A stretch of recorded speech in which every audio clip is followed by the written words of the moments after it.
By the end of this video, you will know exactly how to get your first real estate client, even if you feel like you have nobody to call, no audience, and no idea where to start. Here is something that no one tells you on your first day with a real estate license.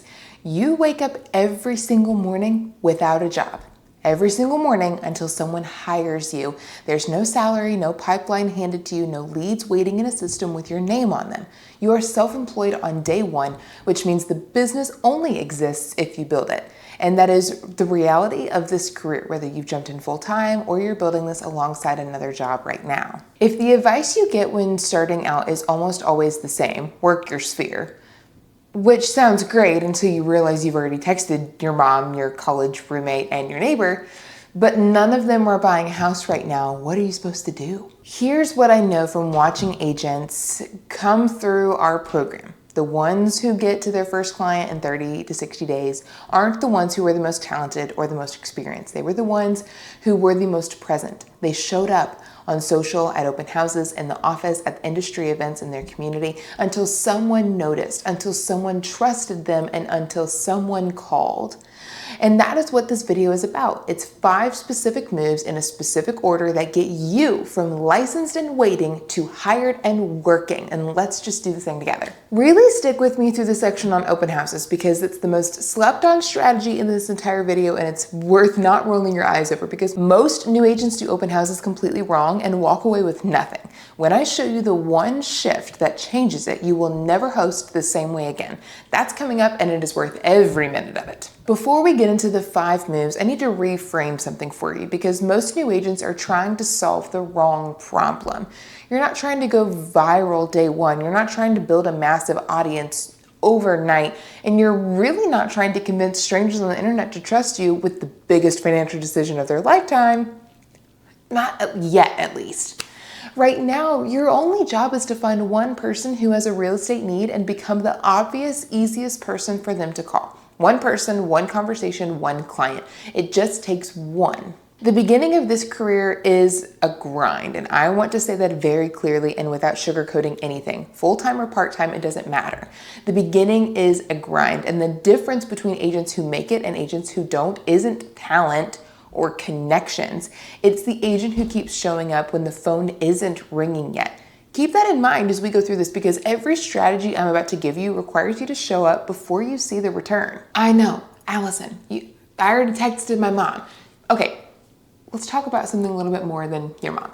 Your sphere is every single person who already knows your name, old coworkers, coaches, teachers, gym, friends, church friends, the parents you see at school pickup, your dentist, your hairstylist, the people who you follow on Instagram who you know in real life, literally everybody. The exercise that I have is in the link below.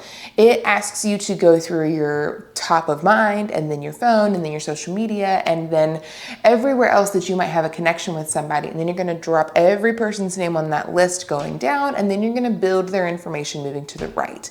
And what I want to encourage you is don't edit it as you're filling down. Just throw the person's name on there. If you would accept their phone call to say, hey, can you help me move? Or can you help my friend who needs to move? They need to be on your database. This is a list of anybody who you would say hi to at Target. Do not edit this while you're building. You're not deciding who will or won't use you. You're simply mapping out who knows you exist. Most new agents assume that they have nobody or maybe 20 people. And when they do this exercise, they end up finding like 100 to 300 people in their sphere. And then they're like, oh, okay. Now, you don't call all of them and say, I'm in real estate. Do you want to buy a house right now? That's the move that makes people ignore you. The move is very short-sighted, but personal messages that sound like a real human go a long way. Something like a text message or a message on Facebook or Instagram, something from you that sounds like you. Hey friend, I was actually really excited today because we had some really exciting news. I got my real estate license and I'm servicing Northern Kentucky. I partnered with a great brokerage or a great team, and I'm really excited to be sharing this with you because what I'm able to do now is give market updates or evaluations or whatever. And even if it's not for you, I would just ask that if there's somebody that you know who's thinking about making a move, I would really appreciate that introduction. But actually in the meantime, I wanted to send out a quick market update about your area. What's the best email that I could send that to? If you don't already have their email, that's the perfect message for them to be both excited for you and give you their contact information all at the same time. Do you see how it says, hi, hello, I miss you, I love you, I hope that you're doing well, and I see you doing all these great things, and then boom, there's still an ask. It's a soft ask though, something that they're absolutely gonna do. And some of the key words you can add in there are, can you do me a favor?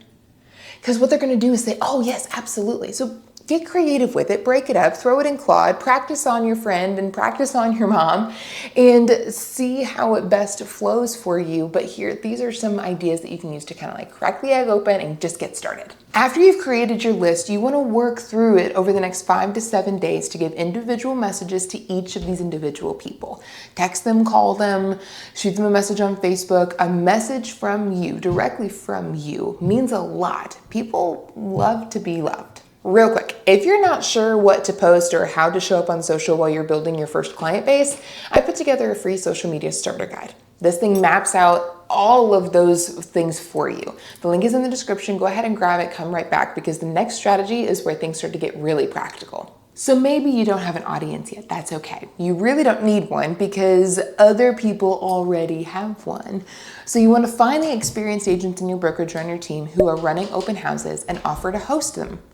Not to steal the lead necessarily, to learn, to practice, and yes, to meet with buyers and sellers who are actively in the market right now. Here's what most new agents do at open houses though. They sit at the door, say welcome, hand over a sign-in sheet, and they just wait. And that is not how you get a client. That's how you waste 2 hours on a Saturday. Stop saying welcome, feel free to look around, then come back, sign in so I can send you an email later. Hi, I'm Allison. It's great to meet you. Thank you so much for coming by. Are you out here on a mission or just kind of browsing around today?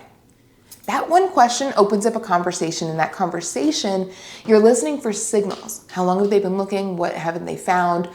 Maybe they'll go ahead and share if they have an agent. You're not selling the house or even yourself. You're just learning. And if there's a need there that you could solve, you can put the pieces together. You need to prep for every open house like it's a client meeting. You need to know the neighborhood, the comps, 2 or 3 nearby listings in the same price range, so that when you get those questions, you have the answers and then you can build trust quickly. The best thing you can do is say, oh, you're on a mission? Have you already seen the one up the way? I would recommend you do as many open houses as you possibly can in the first 90 days. Volunteer and do every one that you can get. Every open house is a real room full of real people who are already thinking about real estate. That's where you want to be. You are then in the thick with them, hearing the questions that you aren't being asked otherwise because you don't have clients yet. And that's okay. Put yourself in the position to be dealing with people belly to belly so you have a better understanding of how to navigate those conversations on the spot. I know start posting sounds like advice that doesn't apply when you're brand new. You haven't closed anything, you don't have reviews. I mean, what are you even supposed to talk about? You barely know what you're doing. But here's what you should post. You just post what you're learning about. New agents have a content advantage that experienced agents lose over time. You remember exactly what it felt like to know nothing. And your first-time buyer audience, they know nothing. So your learning curve is their content they can consume. So you can post what the home buying process actually looks like and share what you noticed at a showing this week. Talk about what questions buyers should be asking but usually aren't. If you've been following this series, you already have your content pillars and your weekly posting plan, so just go ahead and use them. The point isn't 1,000 followers. The point is that when the people in your sphere tap your name on Instagram, they find something. They see you're active, they see you know things, and they see that you're real. That visibility is what builds trust before anyone even sees you. Your phone, a good window, something worth saying. That's all that you need to start posting. It does not have to be fancy with equipment or a massive script. The most uncomfortable thing for a new agent is to ask for the business. It feels like begging, so simply don't ask for business, ask for introductions. At the end of every sphere message or phone call, just add a simple request. Hey, can you do me a favor? If you know anybody thinking about making a move in the next few months, I would love an introduction. I'm building my business one relationship at a time, and I can promise you I will take really good care of the people that I work with. You're not asking to hire like you're asking them to, who do you know that's looking into making a move? It's a much easier yes to can I ask you a favor, or do you have anybody, like who do you know? These questions prompt conversation and they easily get the client to trust you. Here is the through line for all 4 of the strategies I just gave you. None of them work if you only do them once. All of them work when you do them consistently in public where people can see you. So you should be everywhere. You need to be showing up on social, not perfectly, not with a production team, just consistently. Show up at open houses, as many as you can get. Do vacant listing previews so you actually know the inventory in your market and can speak to it. Like, I've been there. Show up in the office, on the team calls, in the meetings, in the hallways, where the conversation happens with other agents. Show up at agent gatherings, industry events, local networking events, because your reputation with other agents is how referrals find you. And that matters more than most new agents realize. Showing up in your community, because when people see your face, hear your name, and they watch you keep showing up, they start to trust you before they ever even have a reason to call you. Recognition builds trust. Trust generates calls, and calls become client. That chain only starts when you are visible. You cannot get recognized if you're not in the room. And in 2026, the room is not just physical, but it's digital. Use the social media starter guide in the intentional week, which is the next video coming up, to build a schedule that keeps you present across all things without burning out. Those 2 resources together are exactly how you structure your first 90 days, so that be everywhere doesn't mean be exhausted everywhere. It means being intentional about where you show up and then actually showing up there every single week without stopping. The agents who get their first client are not the ones who tried everything once and waited to see what happened. They're the ones who picked their moves, worked their plan, and did not stop until someone said yes. I have watched agents come into this program with 0 clients, 0 deals, and a lot of doubt, and close 6 transactions in their first 4 months. Not because they had a special advantage, because they showed up every single day.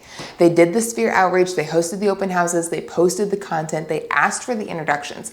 They were in the room and they didn't stop when it felt slow. That can be you, but only if you keep going when no one is calling yet. I want to hear from you. Drop a comment below and tell me which of these 5 strategies are you starting with this week. And also don't forget to drop your market too.